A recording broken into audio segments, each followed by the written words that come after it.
تو یہ نہ ہو کہ تم لوگ منہ پھیر لو۔ لیکن قوم نے پورے یقین کے ساتھ کہا ایسا ہرگز نہیں ہوگا۔ لیکن جب جہاد کی فرضیت کا حکم ہو گیا تو سب منہ موڑ گئے سوائے چند لوگوں کے، چونکہ بنی اسرائیل کی خواہش تھی کہ ان پر بادشاہ مقرر کیا جائے تو پیغمبر نے طالوت کو بادشاہ مقرر کر دیا۔ لوگوں نے اعتراض کیا اور کہا کہ ایسا کیسے ہو سکتا ہے؟ طالوت ایک مخلص شخص تھا اور ان کا تعلق شاہی خاندان سے بھی تھا۔ شاہی خاندان یہودا تھا، اس لیے قوم بگڑ گئی، امارات تان کرنے لگی۔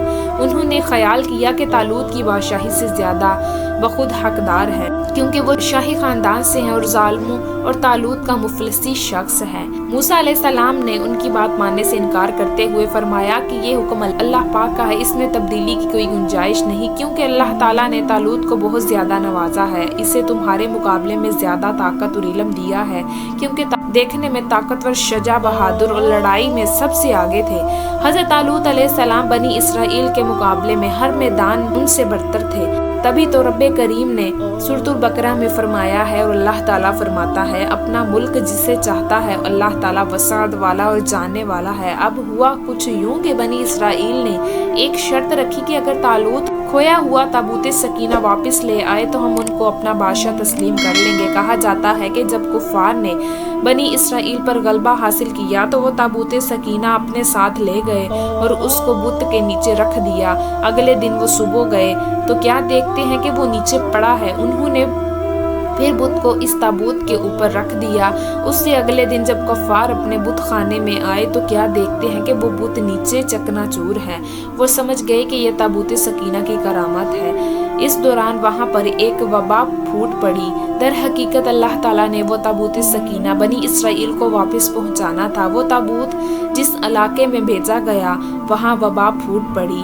4 ہو کر انہوں نے 2 بیلوں پر وہ تابوت لاد کر اس کو ہانک دیا۔ فرشتے ان بیلوں کو ہانک کر حضرت طالوت علیہ السلام کے پاس آئے۔ جب اسرائیل نے وہ تابوت طالوت کے پاس دیکھا تب ان کو طالوت کی بادشاہی کا یقین آ گیا اور انہوں نے طالوت کو اپنا بادشاہ تسلیم کر لیا۔ حضرت طالوت نے بنی اسرائیل کو جمع کیا اور ان کے لشکر سازی فرمائی، پھر وہ اپنے لشکر کو لے کر نکلے۔ ان کے لشکر کی تعداد 80,000 تھی۔ ابھی یہ لشکر اپنی منزل سے دور تھا کہ طالوت نے اپنے لشکر کو مخاطب کرتے ہوئے فرمایا اللہ تعالیٰ تمہیں ایک نہر سے آزمائے گا، جس نے اس میں پانی پی لیا وہ میرا ساتھی ہی نہیں، جس نے اسے ہاتھ سے نہ چکھا وہ میرا ساتھ دے گا۔ اب یہاں پر بنی اسرائیل کے کچھ آزمائش تھی۔ حضرت طالوت علیہ السلام نے اپنے لشکر سے کہا کہ اللہ پاک تمہیں آزمانا چاہتا ہے، تمہارے سامنے ایک نہر آئے گی، تمہیں خوب پیاس لگے گی، جو میرا ساتھی ہوگا وہ پانی نہیں پیے گا، صبر کرے گا، اور جو میرا ساتھی نہیں ہوگا وہ اس میں سے پانی پی لے گا۔ چنانچہ چند لوگوں نے پیٹ بھر کر پانی پی لیا اور اس طرح انہوں نے اللہ پاک کے حکم کی نافرمانی کر دی۔ 80,000 میں سے 76,000 نے پانی پی لیا، صرف 4,000 فرما بردار رہے۔ حضرت طالوت علیہ السلام جانتے تھے کہ ان کے لشکر میں صبر و ضبط کی کمی ہے، اس لیے لوگوں کی کانٹی چھانٹی کے لیے یہ آزمائش تجویز کی تاکہ ان کے ساتھ رہیں، لوگ ان کے ساتھ رہیں جو آگے چل کر ڈٹ کر جمع مردی سے دشمن کا مقابلہ کر سکیں۔ طالوت نے نہر کو عبور کر لیا۔ کچھ لوگ کہنے لگے کیا بات ہے، آج ہم جالوت کا مقابلہ کرنے کی طاقت نہیں رکھتے۔ جالوت قوم عمالقہ کا ایک طاقتور بادشاہ تھا، اس کی فوج اس دنیا کی سپر پاور سمجھی جاتی تھی۔ جالوت دشمن کی فوج کا سردار تھا اور ایک مضبوط اور بہادر شخص تھا، لیکن جن لوگوں کو یقین تھا کہ اللہ تبارک و تعالیٰ ان کی مدد فرمائیں گے، انہوں نے کہا بعض اوقات چھوٹی اور تھوڑی جماعتیں بڑی اور بہت سی جماعتوں پر اللہ کے حکم سے غلبہ پا لیتی ہیں۔ بس انہوں نے صبر کیا اور اللہ تعالیٰ کی مدد ان کے شامل حال رہی۔ محترم ناظرین، اب یہاں سے حضرت داؤد علیہ السلام کا قصہ شروع ہوتا ہے۔ حضرت داؤد علیہ السلام بھیڑ بکری چرانے والے ایک چرواہے تھے۔ ان کو جب جنگ کی خبر ہوئی تو انہوں نے بھی جنگ میں شمولیت تیار کر لی۔ ان کے پاس ایک غلیل تھی، وہ اپنے ساتھ رکھتے تھے اور غلیل کو چلانے میں ان کو مہارت حاصل تھی۔ حضرت داؤد علیہ السلام بھی جنگ میں شامل ہو گئے۔ لشکر آمنے سامنے آ گئے۔ عرض کریں طالوت کا مقابلہ لشکر جالوت سے ہو گیا تو انہوں نے اللہ تعالیٰ کی بارگاہ میں دعا کی، اے پروردگار ہمیں صبر دے، ثابت قدمی دے اور حکم کفار پر ہماری مدد فرما۔ اللہ تعالیٰ کی مدد سے اہل ایمان نے جالوتیوں کو شکست فاش دی۔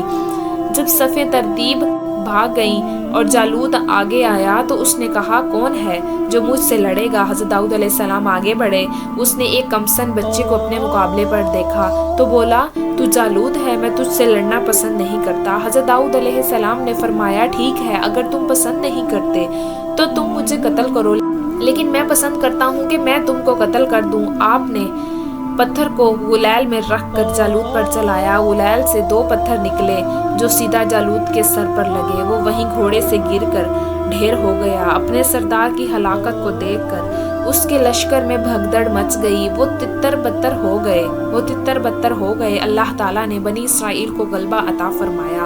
حضرت داؤد علیہ السلام کی شادی حضرت جالوت کی بیٹی سے انجام پائی۔ بعد میں داؤد علیہ السلام سلطنت کے مستقل سلطان بنے۔ اللہ رب العزت نے داؤد علیہ السلام کو ابھی نبوت کے مقام سے سرفراز نہیں کیا تھا، پھر آپ کو علم، حکمت اور سلطنت عطا فرمائی۔ اللہ تعالیٰ نے بس لوگوں کی بستی کو داؤد علیہ السلام کی نبوت اور طالوت کی بادشاہی سے ختم کیا۔ اللہ تعالیٰ نے زمین کا انتظام چلانے کے لیے یہ ضابطہ ترتیب دے رکھا ہے کہ وہ انسانوں کے مختلف گروہوں کو ایک حد سے زیادہ زمین پر غلبہ حاصل نہیں کرنے دیتا، مگر جب گروہ اس حد تجاوز کرتا ہے تو دوسرے گروہوں سے اس کا زور توڑوا دیتا ہے۔ اگر زمین میں ہمیشہ ایک گروہ برسر اقتدار ہوتا تو عجب کے ہر کا سما ہوتا اور فساد ہی برپا رہتا۔ اللہ تعالیٰ کس طرح فقیر کو بادشاہ بنا دیتا ہے اور بادشاہ کو فقیر، یہ بات حضرت طالوت اور جالوت کے قصے سے ظاہر ہوتی ہے۔ جسمانی طاقت اور دولت کے فراوانی میں اکثر بے فائدہ ہو جاتی ہے،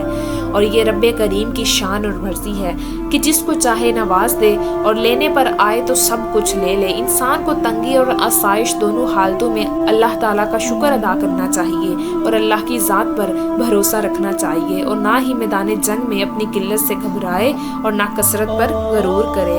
انشاءاللہ فتح نصرت مددگار ہوگی۔ امید کرتی ہوں کہ آپ کو ہماری آج کی ویڈیو اچھی لگی ہوگی۔ اگر آپ کو ہماری ویڈیو اچھی لگے تو ویڈیو کو لائک کیجیے اور مزید اس طرح کی ویڈیوز دیکھنے کے لیے ہمارا چینل سبسکرائب کیجیے۔ ملتے ہیں نیکسٹ ویڈیو میں، اجازت دیجیے، اللہ حافظ۔